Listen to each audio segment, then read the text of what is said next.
നമസ്കാരം. രാഹുൽ മാങ്കൂട്ടത്തിൽ MLA എന്ന പെണ്ണുപിടിയനെ കുറിച്ചാണല്ലോ കേരളത്തിലെ ഇന്നത്തെ സജീവ ചർച്ച.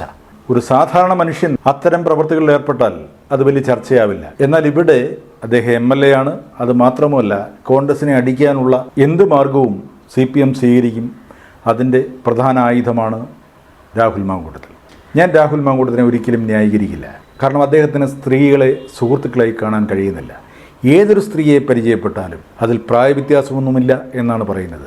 അവരുടെ ശരീരം മാത്രം ആഗ്രഹിക്കുകയും അവരെ കീഴ്പ്പെടുത്താൻ ശ്രമിക്കുകയും ചെയ്യുന്ന, അത് പഞ്ചാര വർത്തമാനത്തിലൂടെയാണെങ്കിലും ചിലപ്പോൾ ഭീഷണിപ്പെടുത്തിയാണെങ്കിലും അധികാരം ഉപയോഗിച്ചാണെങ്കിലും കീഴ്പ്പെടുത്താൻ അയാൾ ശ്രമിക്കുന്നു എന്നാണ് പറഞ്ഞു കേൾക്കുന്നത്. മറ്റതിജീവിതമാരുടെ പരാതികളിലുമൊക്കെ എഴുതി വച്ചിരിക്കുന്നത്. ഞാനത് പൂർണ്ണമായും വിശ്വസിക്കുന്നില്ല. ഇനി ഞാൻ വരുന്നത് ഈ പരാതികളിലേക്കാണ്. 3 പരാതികളാണ് ഇപ്പോൾ പ്രത്യക്ഷത്തിൽ രാഹുലിനെതിരെ കിട്ടിയിരിക്കുന്നത്. മറ്റ് പലരും സോഷ്യൽ മീഡിയയിലൂടെ രാഹുലിനെതിരെ പരാതി ഉന്നയിച്ചിട്ടുണ്ട്. ആദ്യം ഒരു നടി, റെനി ആൻഡ് ജോർജ് എന്ന് പറയുന്ന ഒരു നടി പരാതി ഉന്നയിച്ചു, രാഹുലിൻ്റെ പേര് പറയാതെ. അവർക്ക് അശ്ലീല മെസ്സേജ് അയച്ചു. അത് VD സതീശനോട് പരാതി പറഞ്ഞു.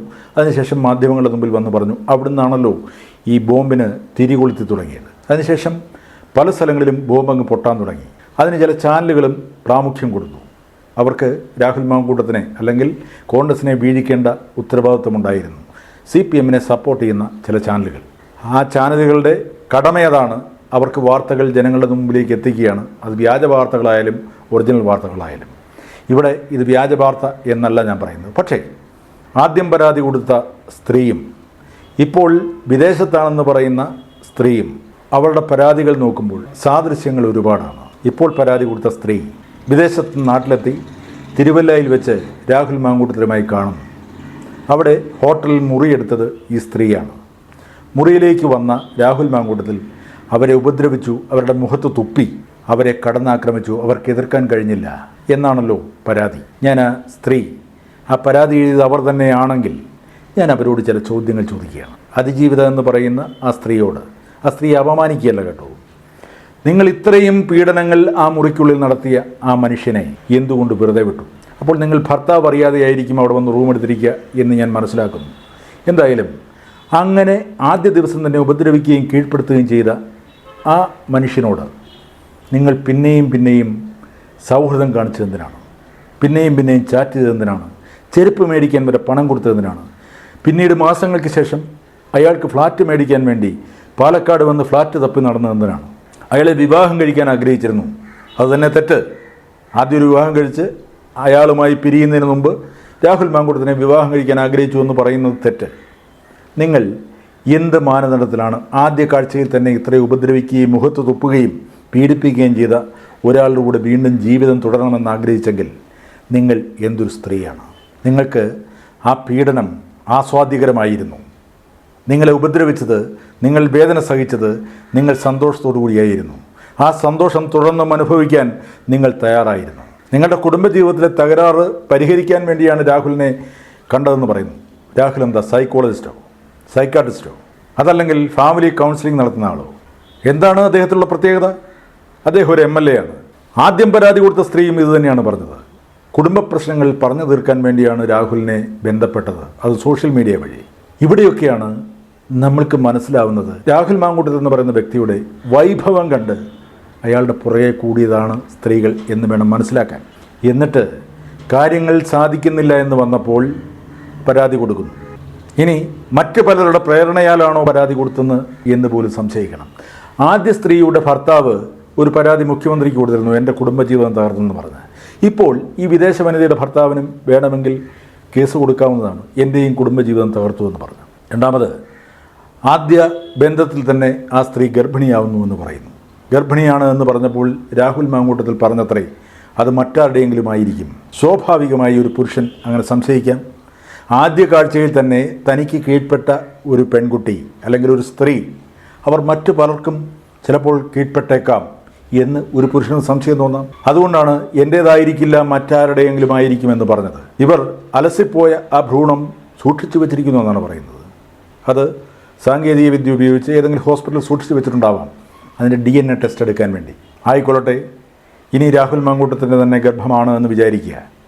അത് മനഃപൂർവ്വം ഭ്രൂണഹത്യ നടത്തിയതല്ല, അലസിപ്പോയതാണ്. അതിൽ രാഹുൽ മാങ്കൂട്ടത്തിൽ തെറ്റുകാരനല്ല. മൂന്നാമത്തെ കാര്യം, നിങ്ങൾ ഭർത്താവുമായി വേർപിരിയുന്നതിന് മുമ്പ് എന്തുകൊണ്ടാണ് രാഹുൽ മാങ്കൂട്ടത്തിനുമായി ശാരീരിക ബന്ധം പുലർത്തിയത്? വിവാഹ വാഗ്ദാനം നൽകി പീഡിപ്പിച്ചു എന്നാണ് പറയുന്നത്. അത് വിശ്വസിക്കാൻ കഴിയുന്നതല്ല.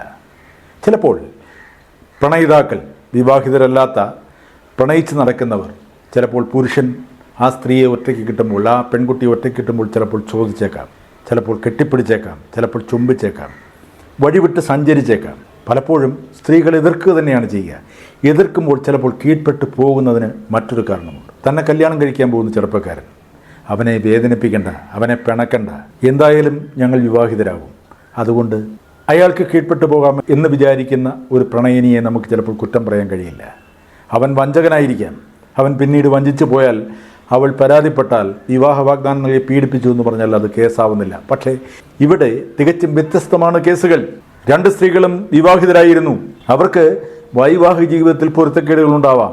അതുകൊണ്ട് അവിവാഹിതനായ ഒരു MLA അല്ല ആ പൊരുത്തക്കേടുകൾ പറഞ്ഞു തീർക്കാൻ വേണ്ടി സമീപിക്കുന്നത്. പൊരുത്തക്കേടുകൾ പറഞ്ഞു തീർക്കാൻ വേണ്ടി അവർ ഒരു സൈക്യാട്രിസ്റ്റിനെയോ സൈക്കോളജിസ്റ്റിനെയോ ഒരു ഫാമിലി കൗൺസിലറെയോ കണ്ടു എന്ന് വിചാരിക്കുക. അവർ ഉടനെ ശാരീരിക ബന്ധത്തിൽ ഏർപ്പെടണമെന്ന് പറഞ്ഞാൽ നിങ്ങൾ സമ്മതിക്കുമോ? ഇവിടെ MLA എന്ന നിലയ്ക്ക് അദ്ദേഹത്തെ കുടുംബ പ്രശ്നങ്ങൾ തീർക്കാൻ വേണ്ടി നിങ്ങൾ കണ്ടു എന്ന് പറയുന്നു. അയാൾ ശാരീരിക ബന്ധത്തിൽ ഏർപ്പെടണമെന്ന് പറഞ്ഞാൽ നിങ്ങൾ എതിർക്കുകയല്ലേ ചെയ്യേണ്ടത്? എൻ്റെ കുടുംബ ബന്ധങ്ങൾ ശിഥിലമായി പോകാതിരിക്കാൻ വേണ്ടിയാണ് ഞാൻ നിങ്ങളെ സമീപിച്ചത്. നിങ്ങളത് ശിഥിലമാക്കാൻ ശ്രമിക്കുകയാണോ എന്ന് പറഞ്ഞ് പരാതിയൊന്നും വിടണ്ട. അയാളുടെ മുഖമടച്ച് ഒരു ആട്ട് കൊടുത്ത് വിടുകയല്ലേ ചെയ്യേണ്ടത്? അപ്പോൾ പരാതി കൊടുക്കുന്ന സമയത്ത് നിങ്ങൾക്ക് ശത്രുത തോന്നി പരാതി കൊടുത്തതാണ്. അതിനു മുമ്പുള്ള എല്ലാ അവസ്ഥകളിലും നിങ്ങൾ അയാളെ ഇഷ്ടപ്പെട്ടിരുന്നു, അയാളോട് ചേർന്ന് നിൽക്കാൻ ആഗ്രഹിച്ചിരുന്നു. വിവാഹം കഴിക്കാതെ തന്നെ ബന്ധം തുടരാൻ നിങ്ങൾ ആഗ്രഹിച്ചിരുന്നു എന്ന് വേണം ഒരു പുരുഷനായ എനിക്ക് മനസ്സിലാക്കാൻ. അല്ലെങ്കിൽ ഞാൻ മനസ്സിലാക്കുന്നത് അങ്ങനെയാണ്. ഇപ്പോൾ പരപ്രേരണയാലായിരിക്കാം നിങ്ങൾ കേസ് കൊടുത്തിരിക്കുന്നത്, പരാതി കൊടുത്തിരിക്കുന്നത്. അതിൽ CPMൻ്റെ പിൻബലമുണ്ടാവാം, കോൺഗ്രസിൻ്റെ തന്നെ ചില പ്രവർത്തകരുടെ പിൻബലമുണ്ടാവാം.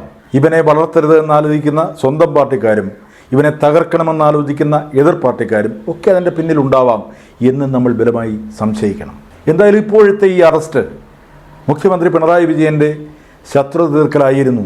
അയാളെ ഒരിക്കലും വെറുതെ വിടരുത്. അതിനുവേണ്ടി മനഃപൂർവ്വം കിട്ടിച്ചമച്ച ഒരു പരാതി പോലുമാണോ എന്ന് നമ്മൾക്ക് സംശയിക്കാം. കാരണം ഇവിടെ ഈ സമൂഹത്തിൽ നടക്കുന്നത് അങ്ങനെയൊക്കെയാണ്. ആർക്കും പരാതിപ്പെടാം, ഏതൊരു സ്ത്രീക്കും ഏതൊരു പുരുഷൻ്റെ മേലും പരാതി കൊടുക്കാം. ഇവിടെ വായിക്കേണ്ട മറ്റൊരു കാര്യമുണ്ട്. PT കുഞ്ഞുമുഹമ്മദ് എന്ന് പറയുന്ന ഇടതുപക്ഷത്തിന് വേണ്ടി മത്സരിച്ച MLA ആയ ഒരു വ്യക്തി, അദ്ദേഹം ചലച്ചിത്രകാരനാണ്. അദ്ദേഹം IFFKയിൽ സിനിമാ സെലക്ഷന് വന്ന ഒരു സംവിധായികയെ കയറിപ്പിടിക്കുകയും അവർ പരാതി കൊടുക്കുകയും ചെയ്തു. എത്ര നാൾ ആ പരാതി പൂഴ്ത്തിവെച്ചു. അയാൾ അറസ്റ്റ് ചെയ്യപ്പെടാതിരിക്കാൻ വേണ്ടി എന്തെല്ലാം കൃത്രിമ വേലത്തരങ്ങൾ കാണിച്ചു. ഒടുവിൽ വളരെ ഈസിയായി അദ്ദേഹത്തിന് ജാമ്യം കിട്ടി. കേസ് നടക്കുന്നുണ്ടാവാം. ആ കേസും എന്തായി തീരുമെന്ന് നമുക്ക് കണ്ടറിയാം. ഇവിടെ സ്വന്തം പാർട്ടിക്കാരനാണെങ്കിൽ ഒരു നീതി, മറ്റൊരു പാർട്ടിക്കാരനാണെങ്കിൽ മറ്റൊരു നീതി. അതാണ് കേരളത്തിൽ സംഭവിച്ചുകൊണ്ടിരിക്കുന്നത്. പ്രിയപ്പെട്ട പ്രേക്ഷകരെ, ഞാൻ നിങ്ങളോട് പറയുകയാണ്, എല്ലാവർക്കും തുല്യ നീതി കൊടുക്കുക. അതാണ് ഒരു നേതാവ്, ഒരു രാഷ്ട്രീയ നേതാവ് അല്ലെങ്കിൽ ഒരു ഭരണകർത്താവ് ചെയ്യേണ്ടത്. ഇവിടെ സംഭവിക്കുന്നത് തൻ്റെ പാർട്ടിയിൽ നിൽക്കുന്നവർക്ക് ഒരു നീതി, മറ്റുള്ളവർക്ക് മറ്റൊരു നീതി. രാഹുൽ മാങ്കൂട്ടത്തിനെ അറസ്റ്റ് ചെയ്തതിനോ അയാൾ അഴിക്കുള്ളിലായതിനോ എനിക്ക് യാതൊരു സങ്കടവുമില്ല. ധാർമ്മിക മൂല്യം ഉയർത്തിപ്പിടിച്ചുകൊണ്ട് ഒരു പൊതുപ്രവർത്തകൻ പെരുമാറേണ്ടതാണ്. ഇവിടെ മറ്റ് രാഷ്ട്രീയ പ്രവർത്തകരോ പൊതുമണ്ഡലത്തിൽ പ്രവർത്തിക്കുന്നവരോ ശിഖണ്ഡികളായതുകൊണ്ടല്ല, അവർ ലൈംഗിക ആഗ്രഹങ്ങളില്ലാത്തവരായതുകൊണ്ടല്ല. പക്ഷേ അത്തരമൊരു സാഹചര്യം വരുമ്പോൾ അവർ ധാർമ്മികതയെക്കുറിച്ച് ആലോചിക്കും. ഞാനൊരു പൊതുപ്രവർത്തകനാണ്, പൊതുമണ്ഡലത്തിൽ നിൽക്കുന്ന ആളാണോ, ഞാൻ ചെയ്യുന്നത് ശരിയാണോ തെറ്റാണോ എന്നുള്ള ഒരു ചോദ്യം. അത് പിടിക്കപ്പെടുമെന്നുള്ളത് കൊണ്ടല്ല, എൻ്റെ അടുത്ത് വരുന്ന ഒരു സ്ത്രീയോട് ഞാൻ ചെയ്യുന്നത് അവിവേകമല്ലേ എന്നുള്ളൊരു തിരിച്ചറിവ്. 10-23 വയസ്സുള്ള ഒരു ചെറുപ്പക്കാരൻ അങ്ങനെ ചെയ്താൽ അവൻ പ്രായത്തിൻ്റെ അവിവേകം എന്ന് പറയാം. 36 വയസ്സുള്ള അല്ലെങ്കിൽ ഈ പ്രവർത്തികൾ ചെയ്യുമ്പോൾ 10-34 വയസ്സെങ്കിലുമുള്ള ഒരാളായിരുന്നു രാഹുൽ മാങ്കൂട്ടത്തിൽ. അയാൾക്ക് വിവേചന ബുദ്ധിയും വിവേകവും ഉണ്ടാവേണ്ട സമയമാണ്. ഇതിനിടയിൽ കുറച്ച് സ്ത്രീകൾ എന്നോട് ചോദിച്ചു, അയാൾക്ക് വിവാഹം കഴിച്ചുകൂടെ, അയാൾ കല്യാണം കഴിച്ചാൽ പോരായിരുന്നു. ഞാനതിന് മറുപടി അവരോട് പറഞ്ഞില്ല, അത് ഞാൻ പറഞ്ഞല്ലോ. വിവേകപൂർവ്വം മറുപടി പറയാതിരുന്നതാണ്.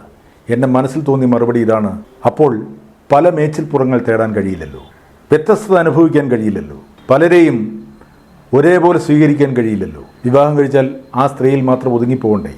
അവിടെ ചിലപ്പോൾ ബോറടിച്ചേക്കാം. ഇതാകുമ്പോൾ ബട്ടർഫ്ലൈ പോലെ പാറിപ്പറന്ന് തേൻ നുകർന്ന് നടക്കാമല്ലോ. അങ്ങനെ ഒരു പൊതുപ്രവർത്തനം തീരുമാനിക്കുന്നുണ്ടെങ്കിൽ, ഒരു മനുഷ്യൻ തീരുമാനിക്കുന്നുണ്ടെങ്കിൽ, അവൻ മാനസിക വൈകല്യത്തിന് അടിമപ്പെട്ടവനാണ്. അവൻ ഈ സമൂഹത്തിൽ ജീവിക്കാൻ അർഹനല്ല. ജീവിക്കാം ഇരുമ്പഴിക്കുള്ളിൽ. രാഹുൽ മാങ്കൂട്ടത്തിനെക്കുറിച്ച് ആലോചിക്കുമ്പോൾ പറയാനുള്ളത്. എന്നാൽ ഒപ്പം ഞാൻ ആലോചിക്കുന്നത് ഇയാളുടെ അടുത്തേക്ക് വന്നു വീഴുന്ന ഈ സ്ത്രീകളെക്കുറിച്ചാണ്. അവരൊന്നും ഈ ആരോപണങ്ങൾ ഉന്നയിക്കുന്നത് പോലെ ശുദ്ധ മനസ്സോടെ വന്നവരായിരിക്കില്ല, ആവാൻ വഴിയില്ല.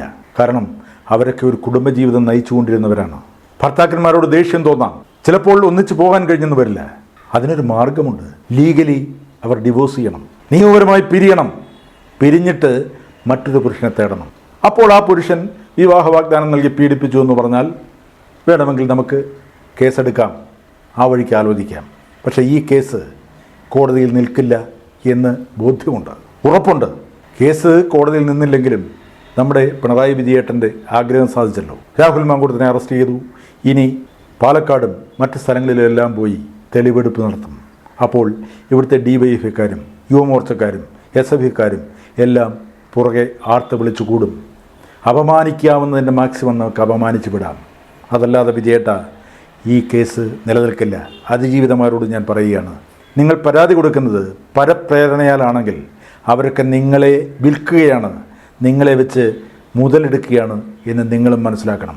നിങ്ങൾ ഒരു മനുഷ്യനെ പരസ്യമായി അവമാനിക്കാൻ തീരുമാനിച്ചാൽ അയാൾ അപമാനിക്കപ്പെടേണ്ടവൻ തന്നെയാണ് എന്ന് ഉറപ്പിച്ച് പറഞ്ഞുകൊണ്ട് ഞാൻ പറയുകയാണ്. അപമാനിക്കാൻ ശ്രമിക്കുമ്പോൾ അതിനൊപ്പം തന്നെ നിങ്ങളും അപമാനിക്കപ്പെടും. കാരണം കോടതിയിൽ ഇതിൻ്റെ വിചാരണ സമയത്ത് പ്രതിഭാഗം വക്കീലിൻ്റെ ചില ചോദ്യങ്ങളുണ്ടാകും. ആ ചോദ്യങ്ങളിൽ നിങ്ങൾ ചൂളിപ്പോവും.